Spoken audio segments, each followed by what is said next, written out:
Voltamos do breve intervalo. Deixa eu só lembrar que nós estamos aqui também com o programa nas redes sociais. Estamos no Twitter, estamos no Facebook e estamos no Instagram. Então, facilita um pouco mais vocês estarem junto com a gente, podendo mandar dúvidas, dicas de programa. Até porque a gente está lançando as pautas, né, os temas anteriormente, e você pode já falar assim, olha, eu tenho dúvida sobre isso. Quem sabe aqui no ar a gente já não pega o convidado e já não... Né, dá uma torcida nele com a sua pergunta. Doutora Rosana, no final do programa, do primeiro bloco, nós estávamos falando a questão da não afinidade entre os pais e se, né, não vai acabar influenciando na questão da guarda compartilhada, por ser uma questão obrigatória e fazer parte de um acordo judicial ou de alguma outra medida. Como é que vamos, né, solucionar estas questões? Essa questão, eu iniciei, né, a entrevista falando da questão cultural. Né? Essa questão cultural ela vai ter que ser modificada. Então, você me coloca, bom, os pais estão num pé de guerra. Como é que fica a guarda compartilhada? Não tem nada a ver. Claro, do ponto de vista jurídico, não tem nada a ver. E do ponto de vista subjetivo, a questão entre eles vão ter que administrar. Né? Isso pode ensejar uma alienação parental, como você já havia comentado? Sim, mas a questão que se coloca, e aí eu vou trazer aqui um pouco da experiência profissional, o que a gente coloca para o cliente muitas vezes no escritório. Quer dizer, os pais, esse discurso é comum. O que eu faria pelo meu filho? Eu daria a vida pelo meu filho. Ótimo. Então suporte o seu ex-marido. O sacrifício é mínimo, diante daquele que pretendia dar a vida. Claro que é uma questão de conscientização. Né? A mesma coisa o pai. O que você faz pelo seu filho? Não, eu faço qualquer coisa, eu morro por ele. Então respeite sua ex-esposa. Então aí a gente já quebra um início de alienação parental, ou se havia, né, já algum tipo de indício, e tenta amoldar as pessoas ao compartilhamento. Na verdade, o que muitas pessoas não entendem é que compartilhar não é ir junto na festinha da escola. Claro que se puderem ir vai ser ótimo, mas o compartilhar é evitar que, por isso que está sempre ligado muito à alienação parental, é evitar que a mãe decida sozinha em que escola ele vai estudar, que o pai decida sozinho qual é o convênio médico que a criança vai ter. E eu acho que isso é o que acaba sendo regra, né, até então. Sim. Porque na separação judicial tem a determinação. Você fica com a escola, eu fico com o plano de saúde. Ah, mas se eu vou pagar a escola, eu coloco na escola que eu quero e que o orçamento cabe. E não é assim. Né? E muitas vezes assim, eu vou pagar somente a escola, o material escolar você se vira. Exatamente. Né? Não é? Eu tive a oportunidade agora, semana passada, em apresentação de trabalhos com alunos, e um dos grupos abordou a questão da guarda compartilhada. E um rapaz que veio visitar a exposição, ele comentou que ele nem era aluno do direito, né? E ele tem esse compartilhamento com a esposa há mais de 2 anos. Então, veja, não havia nem a obrigatoriedade da lei. Aí eu me interessei e eu questionei, o relacionamento de você e sua esposa é muito bom. Ele disse, olha, na verdade, faz muito tempo que eu não a vejo. Aí eu questionei, como é que vocês compartilham? Ele falou, a gente se fala por WhatsApp o dia inteiro. Se for uma coisa um pouco mais séria, a gente se fala por telefone. E tem mais de 1 ano que ele não vê a ex-esposa. Então, veja, o respeito é o ponto principal para o compartilhamento. Por isso que eu disse que a questão é cultural. Num primeiro momento de choque, então, mas agora é obrigatório. Qual que é a ideia? A ideia é fazer com que cada um deles se sinta cumprindo parte da sua obrigação, já que a guarda compartilhada é obrigatória. Então, é meio que no começo, tolerar o outro. À medida que o tempo vai passando, os jovens que estão agora em namoro, em noivado, e que na sequência vão se casar, terão seus filhos, eles já vêm com uma cultura de que, se acontecer alguma coisa, teremos que estar em conjunto na administração da vida dessa criança. É claro que para aquele que agora recebe uma lei em 2015 e diz a ideia é o juiz, através de uma caneta, que é uma arma poderosa, fixa a guarda compartilhada e é mais ou menos como se a lei dissesse o seguinte, vão resolver nas casas de vocês. E esse é o meu medo, isso é um momento até porque, crucial. Enquanto tá pai e mãe, tudo bem. Mas aí acaba envolvendo outras pessoas. A mãe separou, entra num outro relacionamento. O pai separou, entra num outro relacionamento. Conversando, que nem a questão do WhatsApp, né? Que é as maiores brigas, Facebook, hoje nos casais. A gente vê que os maiores términos de relacionamento se dá em função de uma rede social. Porque não interpretei direito, criei um... Quem é essa pessoa? Não conheço. Né? E aí imagina assim, quer dizer, você sabendo que aquela pessoa teve uma importância na vida, tem uma importância na vida, né? Não só, na sua não mais, mas na do teu filho sempre. Porque a gente sabe que termina-se o casamento, mas o laço com o filho é eterno, né? E aí, nessa questão, estou falando 24 horas para dar satisfação do meu filho, Mas você percebe também, que é socialmente cultura. Eu gosto sempre de mencionar o filme 2012. Faz muito tempo que eu assisti o filme, mas eu lembro de uma cena que ficou muito marcada, que ao final, estão lá num voo, num aviãozinho pequeno, o pai, a ex-mulher, os filhos e o atual marido dela. E no final, o atual marido tenta salvar o ex-marido e ele acaba sendo morto. E o ex-marido fica desesperado, quer dizer, como é que ele vai dizer para a esposa e para os filhos que o atual marido morreu?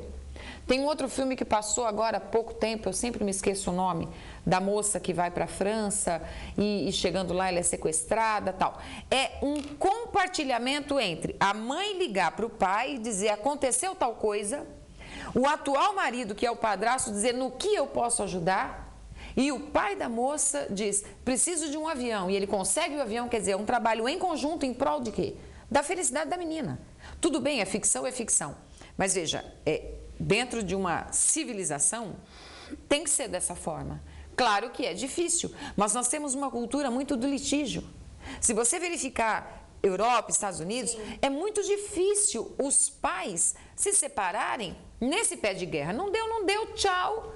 Assim, um almoça, janta na casa do outro, encontra aí. Você não precisa ser amigo, né? Mas você também não precisa ser inimigo. Você imagina a situação? Formatura da criança. Eu vivi isso na pele, né? Os meus pais são separados e era muito complicado. Onde minha mãe estivesse, meu pai não estaria. Onde minha mãe estaria, meu pai não estaria.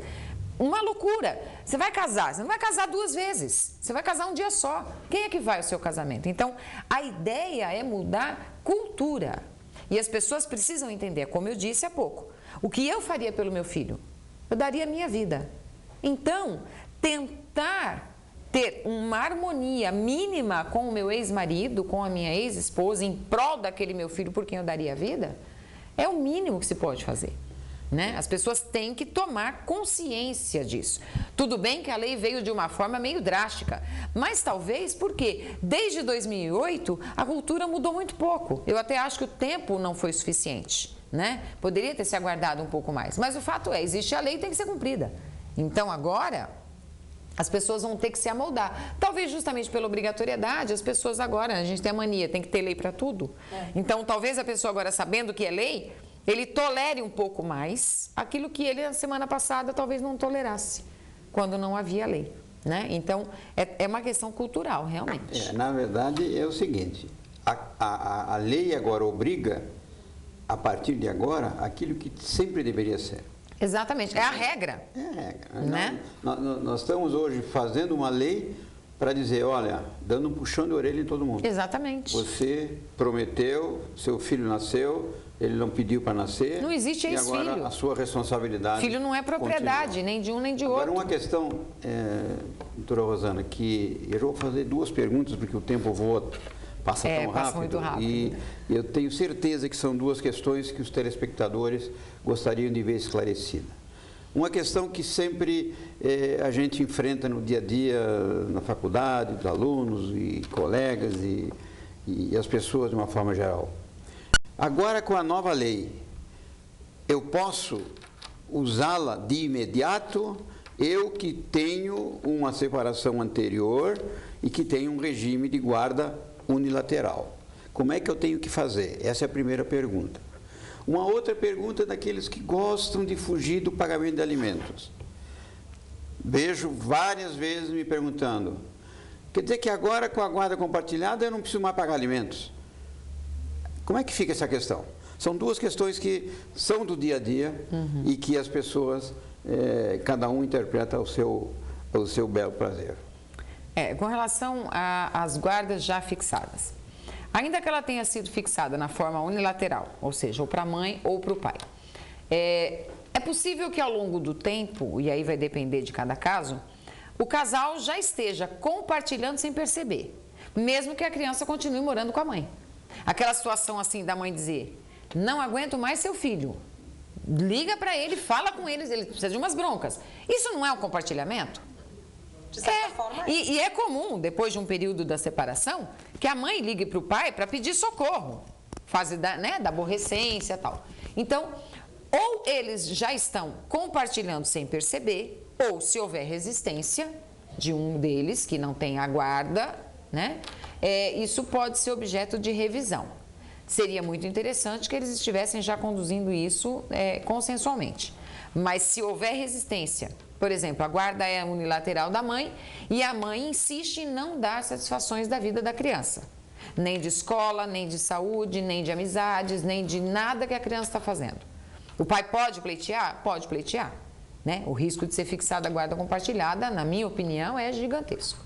Eu tenho um caso assim e eu vou entrar em breve. Tentamos um acordo com a mãe, vamos colocar no papel, não tem interesse. Bom, o interesse não é o dela, o interesse é da criança. Então é possível se revisar. Com relação à pensão, a pensão tecnicamente não se altera nada. Porque veja, a gente não está falando em 3 dias com a mãe, 3 dias com o pai. Porque aí ele tem o alimento na casa do pai, tem o alimento na casa da mãe, ninguém paga para ninguém. Se houver a guarda compartilhada com alternância de período, vai se verificar agora se a mãe está desempregada ou o pai está desempregado e o outro tem condições de manter sozinho. Por que não? É alimento para o filho, Agora, se a guarda regra o compartilhamento, mas a maior parte do período ele fica com a mãe, por que o pai não pagaria? Pode haver um acordo, se houver consenso entre eles. Olha, um paga o convênio médico, o outro paga a escola. Isso não quer dizer que o convênio é a escolha de um e a escola é a escolha de outro, pelo compartilhamento. Então, se houver um consenso, as despesas são partilhadas muito mais facilmente. Agora, se não houver um consenso, aquele que tem melhor condição complementa. O fato é, a obrigação de alimentar não é daquele que não detém o filho consigo. Porque algumas mães antigamente achavam, eu cuido, ele paga. Também não é isso.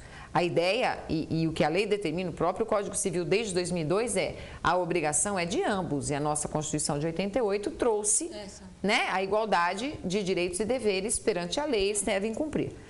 Só uma colocação, eu acho que o que fica muito complicado nessa questão da despesa é que até então também criou-se culturalmente a questão assim, os alimentos é pro menor. Só que muitas vezes, e principalmente depois da Constituição de 88, onde o pai também, então ficava aquela coisa assim, eu vou me aproveitar disso para não ter que trabalhar e sobreviver às expensas, às custas desta outra pessoa. Então eu acho que essa questão do alimento do menor fica muito confuso quando pega essa ainda culturalmente falando deturpação dependendo de do valores. valor da pensão, inevitavelmente tem pessoas que se aproveitam da situação. Se você verificar aí um pai que ganha 15 mil reais, por exemplo, fatalmente ele vai pagar entre 3 e 4, para não dizer que ele paga 1/3. Se a criança recebe entre 3 e 4 mil reais, ou ela estuda numa escola hiper, mega, super, que tem um custo alto, ou inevitavelmente uma mãe de má fé, isso não é a regra, é a exceção, ela pode tentar se aproveitar. Agora, que a guarda compartilhada seria a cura para pagamento de pensão, não, agora eu posso compartilhar, porque aí não preciso mais pagar pensão, ufa, estou livre desse problema. Isso não tem nada a ver.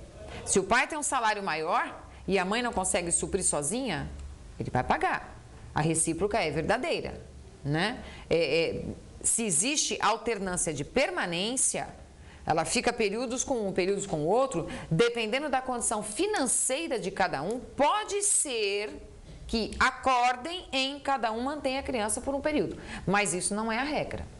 A lei da guarda compartilhada, ela não veio dizendo o compartilhamento cessa a obrigação alimentar. Muito pelo contrário. Ela permanece independentemente do compartilhamento. Doutora Rosana, quando o assunto é bom, o Passa tempo logo. voa, né? Certamente teríamos assunto aqui para horas e horas para ficar abordando, discutindo, tirando dúvidas e com certeza vamos voltar mais à frente com esse assunto. Eu gostaria, já que o nosso tempo está praticamente esgotado, dizer aos telespectadores o seguinte: dúvidas, sugestões, podem utilizar à vontade o e-mail direitosideveres.tvdestaque@proleges.com.br. Teremos o maior prazer em atender a sua dúvida e a sua pergunta. Este programa, apresentado no domingo, é reapresentado às terças-feiras, às 7h30 da manhã. Eu agradeço, em nome da doutora Tatiana também, que me acompanha, a participação, a colaboração do Fernando José, do Daniel Sampaio e o apoio do Geraldo Júnior. Palavras mínimas para você se despedir e até breve. Eu agradeço a oportunidade mais uma vez. Espero ter atendido, né, as dúvidas do nosso telespectador. Fica aí o e-mail da TV Destaque, do Proleges, para eventuais dúvidas que eu possa sanar. E agradeço. Só isso. Obrigada, doutora Rosana, né, pelas informações, por expor, né, toda essa nova, né, legislação, né, que veio agora com o novo Código Civil, né, o doutor Clóvis, né, pela parceria aqui, né, a nossa parceria, né? Com certeza. E a você, né, telespectador da TV Destaque, nosso muito obrigada por deixar adentrar as casas de vocês neste domingo à noite. Uma boa semana e um bom descanso para todos vocês. Na terça-feira, para quem assistir a reprise, um bom dia de trabalho cheio de energia.